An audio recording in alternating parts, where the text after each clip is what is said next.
कि माफिया राज को खत्म करना है। माफिया वो होता है जिसके पास पैसा ज्यादा होता है। 30 करोड़ की सिक्योरिटी देकर के इस ठेके को लेने वाला आदमी सबसे बड़ा माफिया होगा। तो प्राइवेट माफिया वही होगा? प्राइवेट माफिया वही है, और उससे भी बड़ी माफिया ये सरकार है जो पैसे वाले लोगों को वहां पर बैठा करके दिल्ली की जनता को जहरीली शराब पिलाना चाहती है। ये सबसे बड़ी सरकार है, माफिया है जो दिल्ली की जनता के साथ धोखा करने जा रही है। आज जो हम आए हैं दिल्ली गवर्नमेंट के SC ST OBC employees confederation की प्रेस कॉन्फ्रेंस में, ये विरोध कर रहे हैं दिल्ली की आबकारी नीति जो नई लिकर पॉलिसी आई है उसके खिलाफ, उसमें निजीकरण के खिलाफ सबसे बड़ा विरोध है इनका। तो हमारे साथ एम्प्लॉयज़ हैं, आप बताइए मेन प्रॉब्लम क्या है? एक बात मैं सीधा पूछूंगा, अरविंद केजरीवाल जी ने कहा है वो लिकर माफिया राज हटाना चाहते हैं, तो लिकर माफिया राज क्या हटाना चाहते हैं और वो आपको क्या लगता है कैसे हटाया जा सकता है, अगर आपको कोई ऑल्टरनेटिव है? देखिए, माफिया राज के बारे में तो वो जाने कि किनको माफिया कहा उन्होंने। क्या दिल्ली के कर्मचारी को माफिया कहा उन्होंने? क्या उनको हटाना चाहते हैं वो लोग? ऐसा नहीं है, ऐसा मैं नहीं समझता। मैं ये मानता हूँ कि उन्होंने इस आबकारी नीति के माध्यम से वो ये समझ नहीं पाए हैं कि इन कर्मचारियों को कितना बड़ा नुकसान होने वाला है। और इसीलिए मैंने उनसे कहा कि आप हमारे कर्मचारियों के साथ एक संवाद स्थापित करो। यदि आप संवाद स्थापित करते हैं तो निश्चित रूप से समझ पाएंगे, हमारे कष्टों को समझ पाएंगे, हमारी चिंताओं को समझ पाएंगे और उसका समाधान भी आप निकालेंगे, क्योंकि आप दिल्ली के मुख्यमंत्री हैं। लेकिन अभी ऐसा हो नहीं पाया है, और ऐसा क्यों नहीं हो पाया, यह एक बड़ा प्रश्न है। अच्छा, इसका एक है, अभी पॉलिसी तो जो कल ही आई है, ये पॉलिसी अभी पब्लिक के लिए आई है या ये अभी की हो चुकी है पॉलिसी? लेकिन पॉलिसी पहले आ चुकी है, लेकिन पब्लिक डोमेन में इन्होंने कर डाली है। तो पब्लिक से सुझाव भी नहीं है? नहीं, इन्होंने जो सुझाव दिए गए थे उस समय, और सुझाव के बाद उन्होंने रिलीज किया। लेकिन क्या है कि कोई भी पॉलिसी इम्प्लीमेंट करने से पहले टेंडर इन्होंने डाल दिया, लेकिन पब्लिक डोमेन में वो पॉलिसी इन टोटल नहीं डाली गई थी। इसलिए हाई कोर्ट ने आदेश किया है कि आप पहले इस पॉलिसी को पब्लिक डोमेन में डालिए, ताकि जनता देख सके उसमें क्या कमियां हैं, जनता ये देख सके कि क्या इससे दिल्ली वासियों को भला होगा।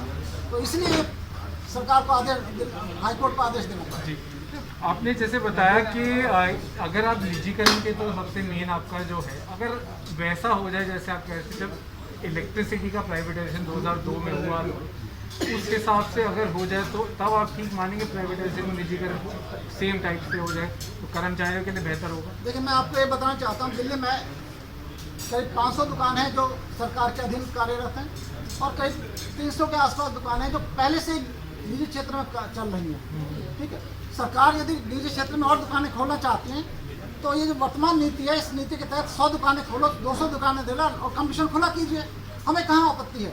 लेकिन सरकार एक नई नीति ला के और झमेला खड़ा करना चाहती है, और वो क्यों करना चाहती है उसकी मंशा तो हमको साफ नजर नहीं आती, क्योंकि दाल में काला तो जरूर है कुछ ना कुछ। तो इसमें कितने आपने वहाँ लिखा है पोस्टर पे, हजारों एम्प्लॉइज, कुछ एग्जैक्ट नंबर कितना होता है? लेकिन चारों संस्थाओं से जो IFL के जो काम करते हैं, जो फर्टी लिकर में काम करते हैं, वो किसी ऑर्गेनाइजेशन में 400 हैं, किसी में 500 हैं, किसी में 300 हैं, किसी में इस तरह से है। और इसके अलावा क्या है कि जो आउटसोर्स से भर्ती किए गए हैं, जिसमें 15,000 की नौकरी है, 12,000 की नौकरी है, जो उनको मिल रहा है वो संख्या भी उतनी है, मतलब 2-2,500 से कम वो भी नहीं है। तो कुल मिला के संख्या तो हमारी हजारों में है।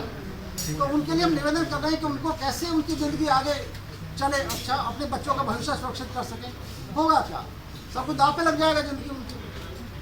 तो इसमें क्योंकि आपने कॉर्पोरेशन की बात कही, तो कॉर्पोरेशन अभी बीजेपी के हाथ में, तो आप कुछ आपने विपक्षी दलों से बात की बीजेपी कांग्रेस? कॉर्पोरेशन में आपको बताना चाहता हूँ, कॉर्पोरेशन जो है Delhi tourism and transportation development corporation में, दिल्ली इंडस्ट्री, दिल्ली सरकार की जो 4 कॉर्पोरेशन है। फिर भी आपने विपक्ष, क्योंकि बीजेपी कांग्रेस ने भी मार्च में तो इसका अपोज किया था इस पॉलिसी का, पर शायद उन्होंने आरक्षण की तो बात नहीं की, पर बाकी चीज़ों पे अपोज किया। मुझे मालूम है उन्होंने LG से भी एक बात की थी, उन्होंने सड़कों पे भी आए थे, और हम अपेक्षा करते हैं कि जब हमारे प्रतिवेदन उनके पास जाएंगे तो निश्चित रूप से वो एक नई भावनाओं के साथ काम करेंगे, और जरूर सड़कों पे आके आंदोलन दोबारा शुरू करेंगे। ऐसे ही हमारी सोच है, ये हम मानते हैं। अब आपने कुछ, अगर हम सुझाव की तरफ चले तो आपने कोई ऑल्टरनेटिव पॉलिसी या कुछ सजेस्ट कर सकते हैं क्या करे इस नीति में, अलग क्या कर सकती है सरकार? देखिए, इसमें सबसे बड़ी बात यह है, जो सरकार जिस आड़ को लेकर के इस पॉलिसी को लागू करना चाहती है, इनकम बढ़ाने की, आज तक जिन वार्डों में, जिन 79 वार्डों में ठेके नहीं खुल पाए, उसमें इसीलिए नहीं खुल पाए क्योंकि सरकार को अपनी नीतियाँ बदलनी, और प्राइवेट करने के बावजूद भी नीतियाँ तो तब भी बदलेंगी। अगर प्राइवेट करने से पहले ही अगर नीतियों को बदल दिया जाए और उन वार्डों में इन्हीं कर्मचारियों के माध्यम से दुकानें खुलवा ली जाएं तो वो समस्या तो तब भी हल हो सकती है। लेकिन सवाल ये नहीं है, जहाँ से आपने बात शुरू की थी कि माफिया राज को खत्म करना है। माफिया वो होता है जिसके पास पैसा ज्यादा होता है। 30 करोड़ की सिक्योरिटी देकर के ठेके को लेने वाला आदमी सबसे बड़ा माफिया होगा। तो प्राइवेट माफिया वही होगा। प्राइवेट माफिया वही है, और उससे भी बड़ी माफिया ये सरकार है जो पैसे वाले लोगों को वहां पर बैठा करके दिल्ली की जनता को जहरीली शराब पिलाना चाहती है। ये सबसे बड़ी सरकार है, माफिया है जो दिल्ली की जनता के साथ धोखा करने तो जाती है। ये सरकार ये कह रही है हम बड़ी टेक्नोलॉजी मशीन लगाएंगे तो उससे ये गलत शराब नहीं आएगी, तो ये क्या, ये सिर्फ बहकाने के लिए आपके साथ? देखिए, जितनी टेक्नोलॉजी की ये बात कर रहे हैं जी, 1980 से पहले भी यहाँ पर ये प्राइवेट एजेंसी के अंडर में थी दुकान, दिल्ली की शराब आबकारी। जी, जब वहाँ पर ये परेशान होगी सरकारें तब इन्होंने इसका जो है सरकारी किया, इसको प्राइवेट से सरकारी किया। तो उसमें कितना आरक्षण था? मैं पूछता हूँ, इसकी ओबीसी उतना ही है जितना संवैधानिक आरक्षण है या कुछ भी नहीं है अभी? अच्छा, अभी पिछले 30 साल देखिए, कर्मचारियों का आरक्षण था, कर्मचारियों के भर्ती होने का आरक्षण था। ठेकों के आवंटन में नहीं। ठेकों के आवंटन में जब दुकानें ही सरकारी थी तो उसमें आरक्षण का कोई मतलब नहीं था। भैया, जब दुकानें ही सरकारी है और सरकारी दुकान पे सरकारी कर्मचारी को बैठ करके ही वो काम करना है, तो हमारा कर्मचारी जो आरक्षित वर्ग का था वो काम कर रहा है वहाँ पर, तो वहाँ पर आरक्षण की बात ही नहीं हो रही। लेकिन जब हमारे सरकारी कर्मचारियों की वैकेंसियों को खा लिया जाएगा और उनको लाला के हवाले कर दिया जाएगा, तो लाला तो वहाँ पर अपना आदमी बैठाएगा। तो जब लाला अपना आदमी बैठाएगा तो हमारे आने वाले बच्चों का रिजर्वेशन खत्म होगा। तो हम सरकार को ये कह रहे हैं कि फिर हमारी 20% हिस्सेदारी जो है वो कहाँ है? हमारी 20% दुकानें तो होनी चाहिए। और ये जो 30 करोड़ का मामला है, हमारे तो 30 करोड़ पूरे मोहल्ले के आदमी इकट्ठे करके नहीं दे सकते। तो 30 करोड़ रुपए का जो ये कंडीशन लगाई है, इसको पॉलिसी को चेंज करो और चेंज करके जो है इसको कर्मचारियों के साथ बैठ करके निर्धारित करो। किसी को भी एक अगर कोई लिकर वेंट चाहिए या ठेका जो 30 करोड़ की सिक्योरिटी रखी है इन्होंने, ठेका उसी को मिलेगा, बोली वही लगा पाएगा जो 30 करोड़ रुपए वहां पर जमा कराएगा। तो बड़े बिजनेसमैन के लिए, बड़े बिजनेसमैन, इसका मतलब ये है कि छोटे बिजनेसमैन को बाहर करके ये बड़े बिजनेसमैन को यहाँ पर लाना चाहते हैं।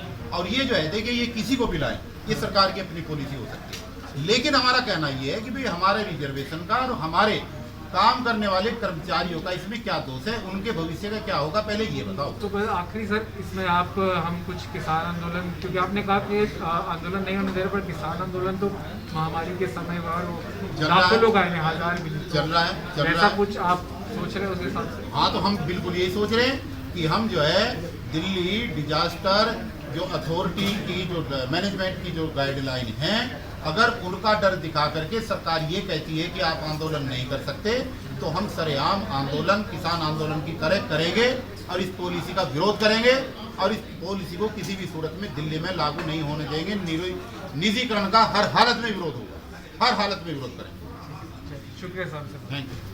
तो देखा आपने जो नई लिकर पॉलिसी आई है उसके खिलाफ SC/ST OBC एम्प्लॉयज़ ने मोर्चा खोल दिया है और कह रहे हैं किसान आंदोलन जैसा बड़ा आंदोलन करेंगे। पहले शांतिपूर्ण आंदोलन से देखेंगे, संवाद होता है तो बड़ा आंदोलन करना पड़ा तो करेंगे। मेन डिमांड यही है कि निजीकरण ना हो, बड़े बिजनेसमैन को ज़्यादा फायदे के लिए जो पॉलिसी बताई है केवल वो ना हो, एम्प्लॉयज़ का ध्यान भी रखा जाए, खासकर SC/ST OBC एम्प्लॉयज़ का ध्यान भी रखा जाए। मैं Rohan Katwalia, the news beat channel पे, आप हमारे चैनल को सब्सक्राइब ज़रूर कीजिए, वीडियो को ज़्यादा में शेयर ज़रूर कीजिए और साथ ही में हमें फेसबुक, ट्विटर और इंस्टाग्राम पर भी ज़रूर शुक्रिया।